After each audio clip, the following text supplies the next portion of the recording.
Ngayong araw, may tatlong inakay tayo na iwawalay sa mga magulang. Tuturuan na natin silang kumain ng sarili nila, uminom sa sarili nila, at kung paano sila makipaghalubilo sa mga kasama nilang ibon.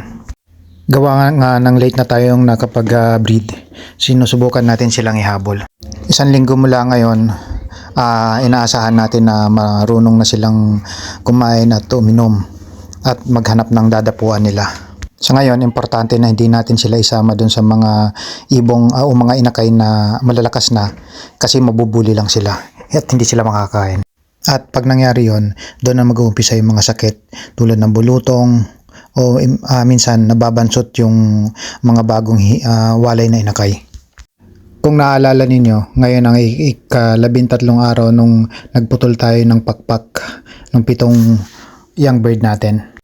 Yung unang gupit natin, 1/4 ang haba. Ngayon, gugupitin uli natin hanggang kalahati na. Nga lang yung isang pakpak lang, yung primary lang. Kasi yun ang una natin patutubuin. Para sa akin, importante na makalabas muna yung pakpak niya dun sa balat niya bago natin bunutin yung iba para hindi sabay-sabay na tumutubo yung pakpak. Kasi minsan pag nabubugbog, dumudugo. At once na dumugo, panigurado ako hindi na maganda ang tubo ng pakpak. Yan yung pinakaunang pakpak, yan yung gugupitan natin hanggang kalahati.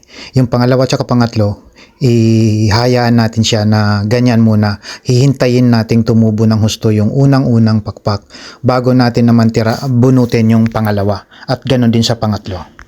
Yang pinutulan natin na pakpak na hanggang kalahati, maghihintay tayo ng mga 2 hanggang 3 araw bago naman natin manually na tanggalin na sa katawan niya yung pakpak na yan.